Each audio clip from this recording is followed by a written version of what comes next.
Hello students, तो last class में जो हमने पढ़ा था orientation of disubstitution in naphthalene derivative, okay, उसमें हमने डिस्कस किया था कि किस तरह से पहला केस देखा था हमने, इलेक्ट्रॉन रिलीजिंग ग्रुप हो तो वो किस तरह से जो है आने वाले ग्रुप को डायरेक्ट करता है।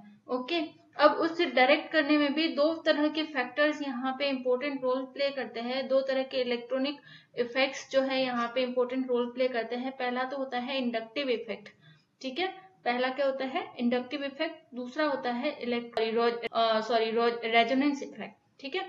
तो यहाँ पे हम देखेंगे कि किस तरह से ये अफेक्ट करते हैं। ओके, तो यहाँ पे हम ले रहे हैं सबसे पहले इलेक्ट्रॉन रिलीज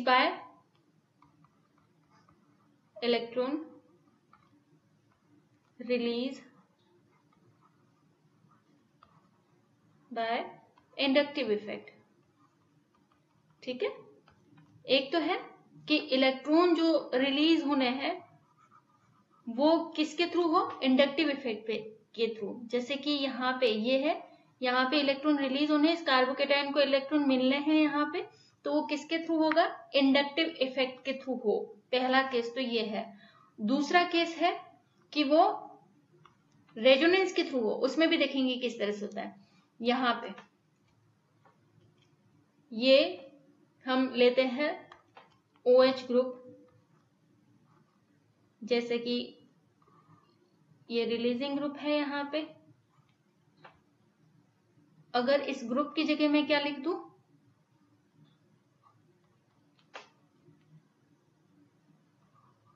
OH, ठीक है।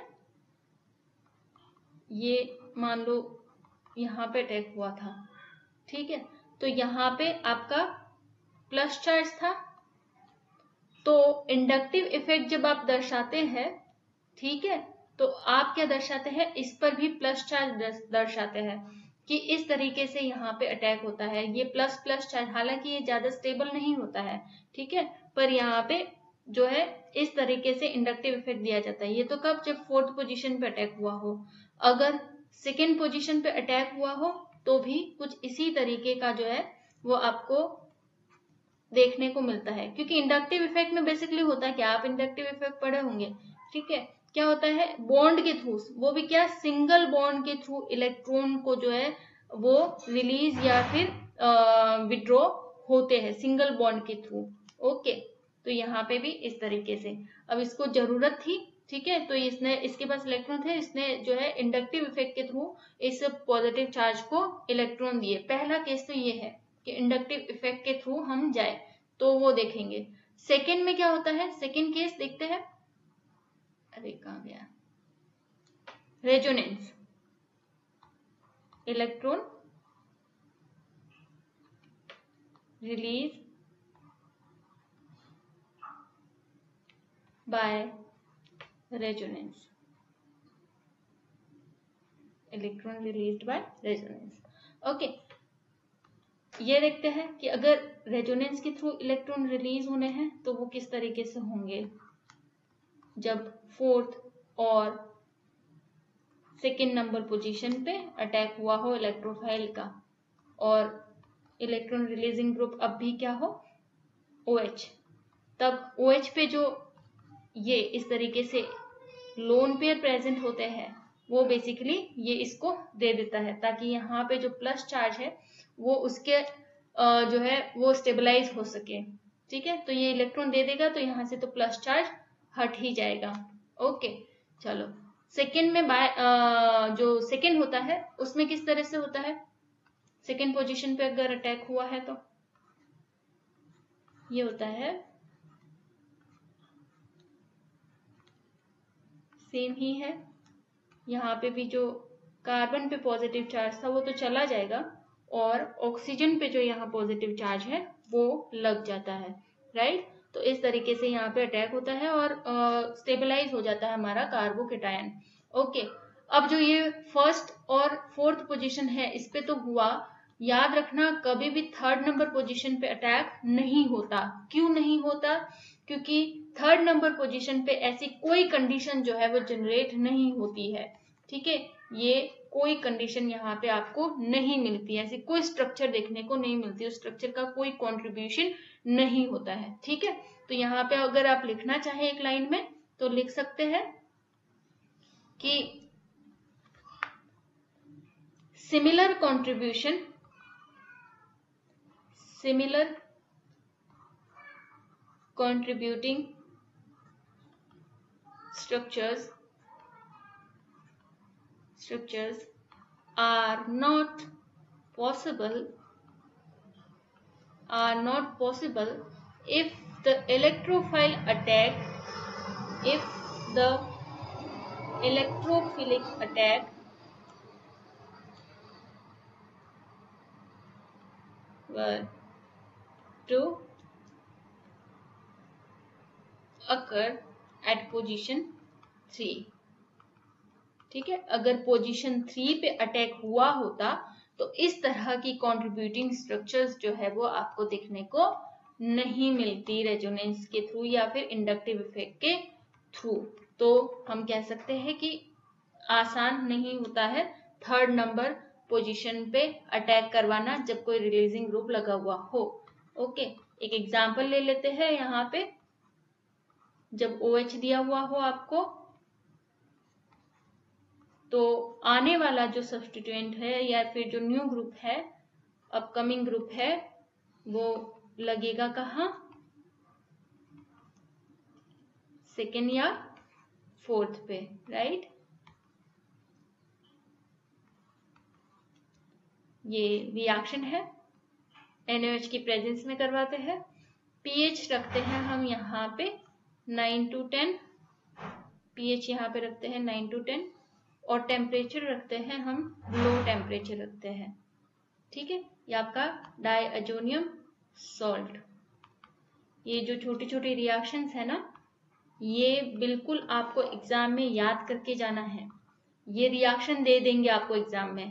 ठीक है, मान लो कि आपको दे दिया, ये लिख दिया यहाँ पे कि अल्फा नेफ्थॉल, ये डायअजोनियम सॉल्ट, और ये कंडीशन लिख दी और फिर बोलेंगे प्रोडक्ट बताओ, प्रोडक्ट क्या बनेगा।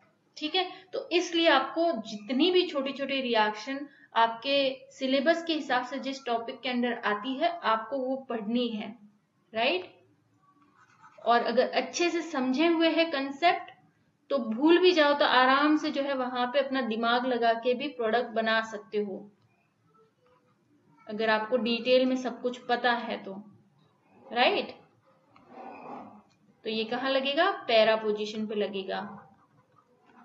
क्यों लगेगा, ये सेकेंड पोजीशन पे भी तो लग सकता था, पैरा पोजीशन पे ये इजीली लग जाएगा। रीजन है कि ये क्या एक तरह का बल्की ग्रुप है, अगर आने वाला और दूसरा भी रहता, दूसरा भी आता तो वो यहाँ लग सकता था किसी कंडीशन में, पर जब कोई ग्रुप लगा हुआ ही नहीं है फोर्थ पोजीशन पे ऑलरेडी, ठीक है, तो ये आने वाला ग्रुप जो है वो फर्स्ट टाइम जो लगेगा वो किस पे लगेगा, फोर्थ पोजीशन पे लगेगा, क्योंकि यहाँ पे लगना ज्यादा हिंडर कंडीशन जनरेट कर देता है। ठीक है, तो इसलिए ये फोर्थ पोजीशन पे पहले लगेगा। क्लियर हुआ इतना, राइट। चलो, तो ये था आपका, बनता क्या है ये असल में से, इसका नाम क्या है इस कंपाउंड का, इस कंपाउंड का नाम है 4-अराइल एजो 1 नेफ्थॉल। लिख देते हैं हम 4-अराइल एजो 1 नेफ्थॉल। क्लियर है, ओके। नेक्स्ट देखते हैं हम अभी। ये तो हुआ हमारा पहला केस, कौन सा, इलेक्ट्रॉन रिलीजिंग वाला केस। ठीक है, एक और एग्जांपल चलो ले लेते हैं इसमें, क्योंकि ये रिएक्शंस इंपॉर्टेंट है आपके, पूछी जा सकती है एग्जाम में डायरेक्ट कि चलो ये रिएक्टेंट है, ये रिएजेंट है, बताओ प्रोडक्ट क्या होगा, या फिर प्रोडक्ट दे दिया और फिर बोलेंगे बताओ इसका जो है वो रिएक्टेंट क्या यूज में आया है, राइट। उल्टी रिएक्शन दे देंगे कि प्रोडक्ट दे देंगे और फिर बोलेंगे कि बताओ कि इसका रिएक्टेंट क्या है। तो आपको क्या करना है, आपको यहाँ पे सारी रिएक्शंस जो आपके सिलेबस के टॉपिक्स के अंदर आती है वो आपको अच्छे से पढ़नी है। ओके, जैसा कि हमें पता है यहाँ पे क्या है 2 है, तो 2 लगेंगे, एक तो लगेगा सेकेंड नंबर पोजीशन पे NO2, दूसरा लगेगा 4th नंबर पोजीशन पे NO2। जैसे कि हमें पता है ये नाइट्रेटिंग एजेंट है HNO3 और H2SO4, 293 केल्विन टेम्परेचर पर रिएक्शन कराते हैं तो सेकेंड नंबर पे लगता है और 2 नंबर पे लगता है। तो यहाँ पे हम लिखेंगे 2,4 dinitro 1 naphthol, 2,4 dinitro 1 naphthol, right. Okay, अब देखते हैं हम दूसरा केस। दूसरा केस क्या है कि अगर यही इलेक्ट्रॉन रिलीजिंग ग्रुप कहाँ पे लगा हुआ हो, यही इलेक्ट्रॉन रिलीजिंग ग्रुप लगा हुआ हो आपके 2 नंबर पोजीशन पे, तो क्या होगा? If the electron releasing group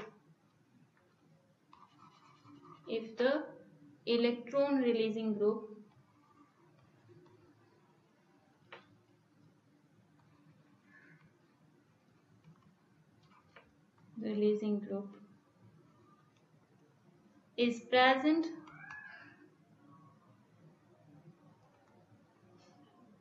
at position 2, अगर पोजीशन सेकंड पे लगा हुआ हो तो क्या रिजल्ट आएगा? तो अभी मैं आपको ज्यादा डिटेल में डिस्कस नहीं करेंगे इसको, क्योंकि हम कंसेप्ट सारा समझ चुके हैं। तो मैं डायरेक्ट बताऊंगी कि ये अगर यहां लगा हुआ हो ग्रुप अपना, ठीक है, तो उस केस में अगर इलेक्ट्रोफाइल का अटैक होगा तो वो कहाँ पे होगा?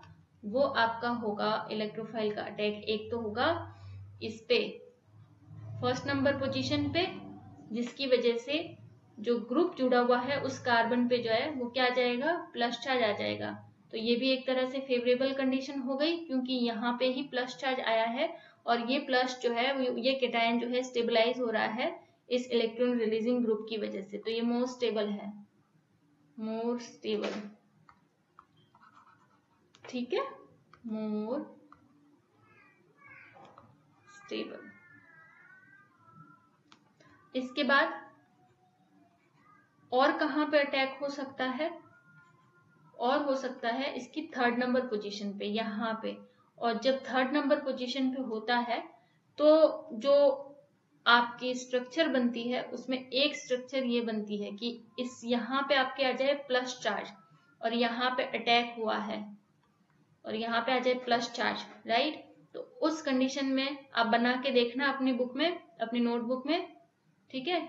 ये इस तरह की एक रेजोनेटिंग स्ट्रक्चर मिलती है जो कि लेस स्टेबल है। रीजन कि यहाँ पे तो हमारे पास एक न्यूक्लियाई एरोमेटिक था, अब क्योंकि यहाँ पे इलेक्ट्रॉन रिलीजिंग ग्रुप के पास तो है तो थोड़ा बहुत तो स्टेबल है, ऐसा नहीं बिल्कुल भी नहीं है, ठीक है। अगर यहाँ पे ही प्लस चार्ज नहीं आता तो हम कह सकते थे कि भैया हमारे फर्स्ट और थर्ड पोजीशन पे अटैक नहीं हो सकता, होता है, पर इसके कंपैरिजन में या फिर कहे फर्स्ट के कंपैरिजन में सेकेंड जो है वो लेस स्टेबल होती है। रीजन कि ये जो है अब एरोमेटिक नहीं रहा न्यूक्लियर, एक भी न्यूक्लियर इसमें एरोमेटिक नहीं है, कंप्लीटली एरोमेटाइज नहीं है, ठीक है। इसलिए हम क्या कहते हैं कि जो फर्स्ट है वो ज्यादा स्टेबल है सेकेंड से, पर इसका मतलब ये नहीं है कि अटैक नहीं होगा, अटैक तो होगा, फर्स्ट और थर्ड पे अटैक हो सकता है अगर हमारा रिलीजिंग ग्रुप कहाँ पे जुड़ा हुआ है, वो जुड़ा हुआ है सेकेंड नंबर पोजीशन पे, ठीक है।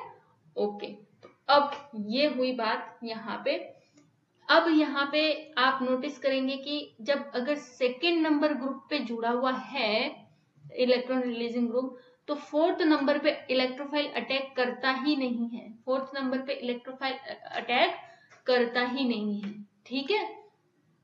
तो यहाँ पे क्योंकि 4th नंबर पे अगर इलेक्ट्रॉन अटैक करेगा ना, तो ये जो प्लस चार्ज आ रहा है ये इलेक्ट्रॉन रिलीजिंग ग्रुप के पास नहीं आएगा, तो ये और ज्यादा अनस्टेबल हो जाएगा, तो फिर वो मतलब नहीं है अटैक का। तो 4th पोजीशन पे नहीं होता अटैक और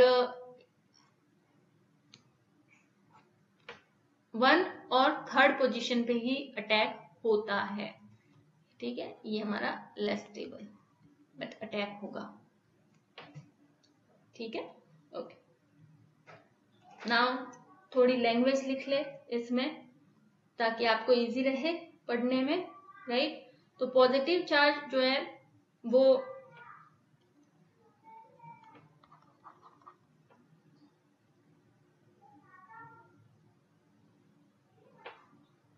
एक minute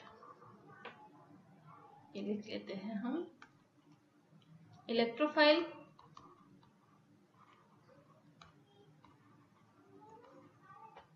attack, electrophilic attack takes place at position 1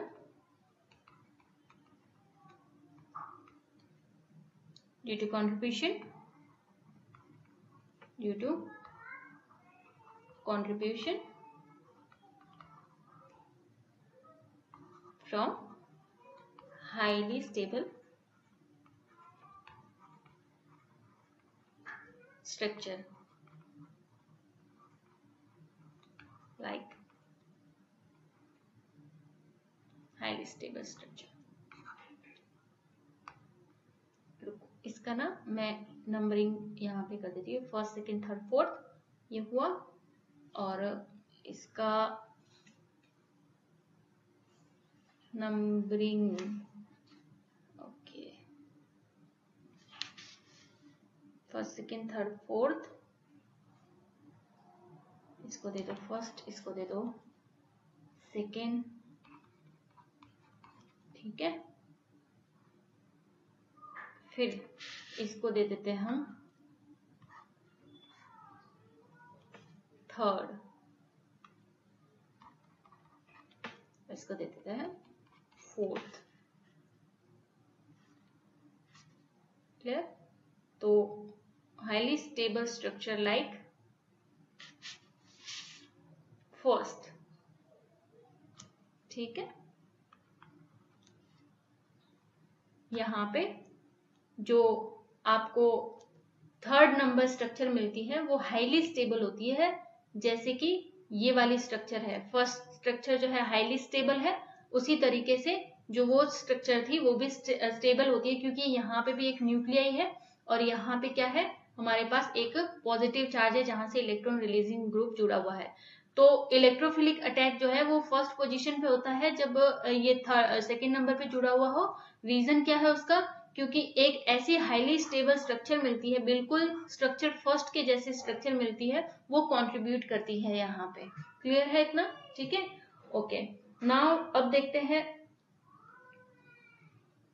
next जो इंपॉर्टेंट पॉइंट है वो है similar structures are, similar structures कौन सी, ये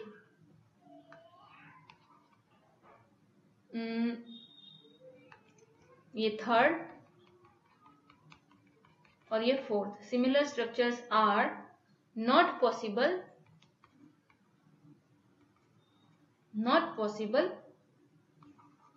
if the electrophilic attack were to takes place at position 4, ठीक है। अगर पोजीशन 4 पे अटैक हुआ तो थर्ड और फोर्थ जैसे आपको कोई स्ट्रक्चर नहीं मिलती, इसलिए ये जो है वो अटैक होना पॉसिबल नहीं है फोर्थ पोजीशन पे। क्लियर हुआ इतना, ठीक है, ओके। नाउ एक एग्जांपल देखते हैं हम, यहाँ पे एक और रिएक्शन देखते हैं नैफ्थलीन की, जिसमें एक सब्स्टिट्यूशन लगा हुआ है जो कि एक तरह से इलेक्ट्रॉन रिलीजिंग है, और वो कौन सी पोजीशन पे लगा हुआ है, सेकेंड नंबर पोजीशन पे लगा हुआ है। उसमें Br2 है, और ये जो है वो अंधेरे में ये रिएक्शन करवाते हैं हम डार्क में, ठीक है।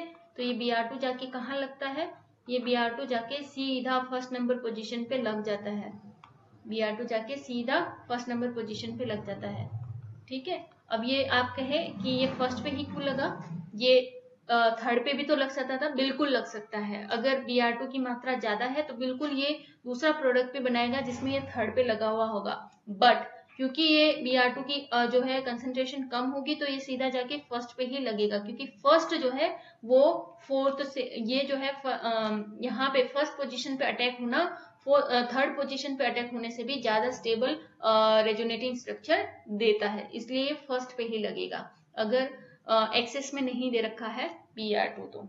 ठीक है, तो ये हुई रिएक्शन की बात। इसके अगर नोमेनक्लेचर करें तो ये है मिथाइल नैप्थलीन, और ये बना है आपका 1-ब्रोमो 2-मिथाइल naphthalene.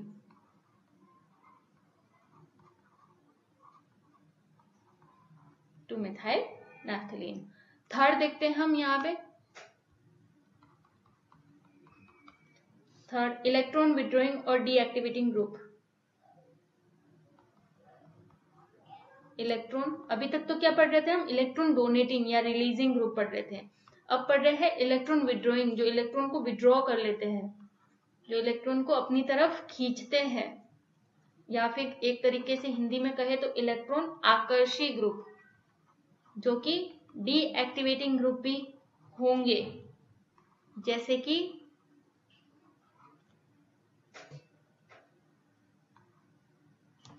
NO2, SO3H, chloride etcetera, ये होंगे। और ये कहां पे प्रेजेंट होंगे, when these present in a mono substituted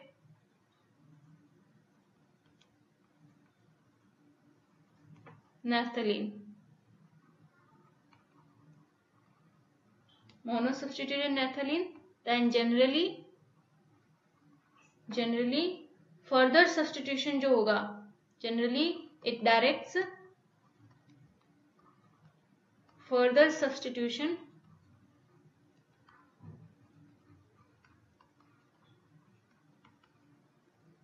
into the ring,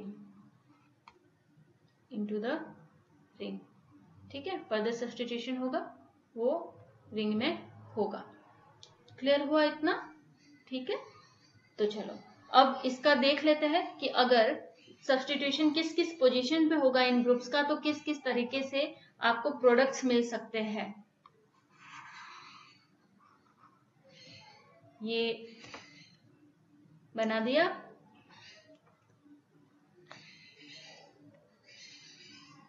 इसके बाद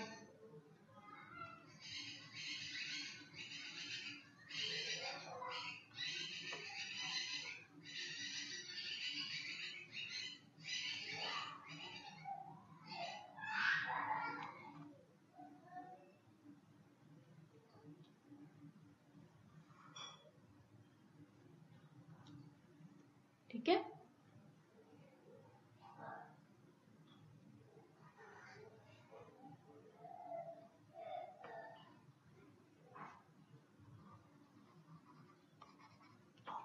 ये बना देते हैं हम ऐसे ही इसे।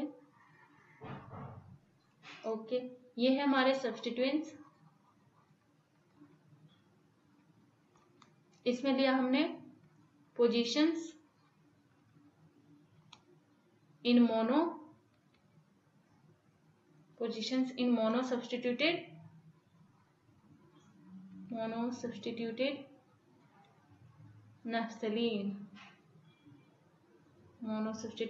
नैप्थलीन, और यहाँ पे क्या लिखा हमने, position to which new substituent is directed. ठीक है, मतलब कि इस कॉलम में क्या लिखेंगे हम, इस कॉलम में लिखेंगे कि जो भी सब्स्टिट्यूएंट्स है ऑलरेडी जो लगे हुए हैं वो किस पोजीशन पे लगे हुए हैं, और यहाँ पे हम लिखेंगे कि आने वाला सब्स्टिट्यूएंट जो है वो कहाँ पे लगेगा, ऑलरेडी जो पहला प्रेजेंट है उसके अकॉर्डिंग, राइट। तो यहाँ पे सबसे पहले हम लेते हैं NO2। अगर NO2 1 नंबर पोजीशन पे लगा हुआ है तो आने वाला सब्स्टिट्यूएंट्स जो है 5th या 8th पोजीशन पे लगेगा। अगर क्लोराइड है वो लगा हुआ है 1 नंबर पोजीशन पे तो आने वाला सब्स्टिट्यूएंट जो मेनली होगा वो 5th नंबर पोजीशन पे लगेगा। अगर आपका SO3H जो है वो 1 नंबर पोजीशन पे लगा हुआ है तो जो मेनली प्रोडक्ट बनेगा नेक्स्ट जो आएगा सब्स्टिट्यूएंट वो 5th नंबर पोजीशन पे लगेगा। और 4th में जो है अगर SO3H आपका 2 नंबर पोजीशन पे लगा हुआ है तो आपका आने वाला सब्स्टिट्यूएंट 6 या 7 नंबर पोजीशन पे आके जुड़ेगा। ठीक है, तो ये हुआ कि अगर इलेक्ट्रॉन विड्रॉइंग या डीएक्टिवेटिंग ग्रुप लगे हुए हो तो उनकी पोजीशन के हिसाब से आने वाला सब्स्टिट्यूएंट जो है वो कहाँ जाके जुड़ता है। अब ये हम लेते हैं एक ग्रुप जो कि NO2 क्या है, यहाँ पे डीएक्टिवेटिंग ग्रुप है, इसकी रिएक्शन कराते हैं, इसका आगे फर्दर नाइट्रेशन करवाते हैं तो आगे क्या आएगा, एक दूसरा NO2 आएगा, वो कहाँ पे जाके जुड़ेगा, जैसा कि हमने बताया वो या तो 5th नंबर पे जाके जुड़ेगा या फिर 8th नंबर पे जाके जुड़ेगा। तो यहाँ पे दो तरह के प्रोडक्ट आपको देखने को मिल सकते हैं। एक तो है ये NO2, ये 5th नंबर पोजीशन यहां जाके जुड़ा, या फिर ये NO2 ये 8th नंबर पोजीशन। क्लियर, एक तो ये हुआ। दूसरा है SO3 का केस ले हम, तो SO3 के केस में देखो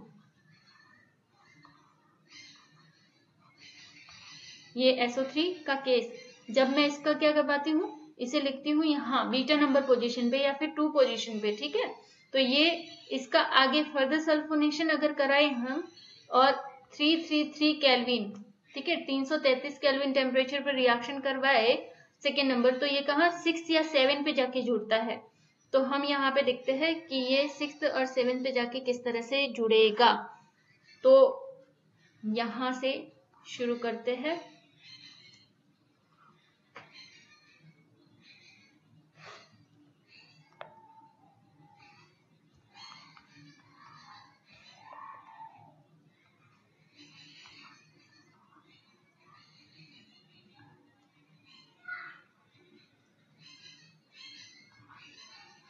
ये इस पोजीशन पे अगर सेकेंड नंबर पे है तो 7th नंबर पोजीशन क्या होगी हमारी, 7th नंबर होगी ये SO3H, या तो ये इस पोजीशन पे जाके जुड़ेगा या फिर जो है 6th नंबर पोजीशन पे जाके जुड़ेगा SO3H। अरे SO3H और 6th नंबर पोजीशन क्या होगी, ये पोजीशन। ठीक है, या फिर ये यहाँ आके जुड़ जाएगा। क्लियर है, बीटा पोजीशन पे है तो राइट। तो इस तरह से आपको प्रोडक्ट यहाँ पे देखने को मिलते हैं। क्लियर हुआ, ओरिएंटेशन यहाँ पे कंप्लीट होता है। अलग अलग सब्स्टिट्यूएंट्स, मोनो सब्स्टिट्यूटेड कंपाउंड्स में आने वाले सब्स्टिट्यूएंट को किस तरफ डायरेक्ट होगा वो सब यहाँ पे आप क्लियर करते हैं। ठीक है, तो ये यूनिट हमारी अब 4th यूनिट यहाँ पे कंप्लीट होती है पूरी तरह से। नेक्स्ट क्लासेस में हम स्टार्ट कर देंगे क्या, यूनिट नंबर 5th, जिसमें हम एल्किल और एराइल हैलाइड्स के बारे में डिस्कस करेंगे। तो यहाँ पे आपकी यूनिट कंप्लीट होती है। ठीक है, थैंक यू सो मच।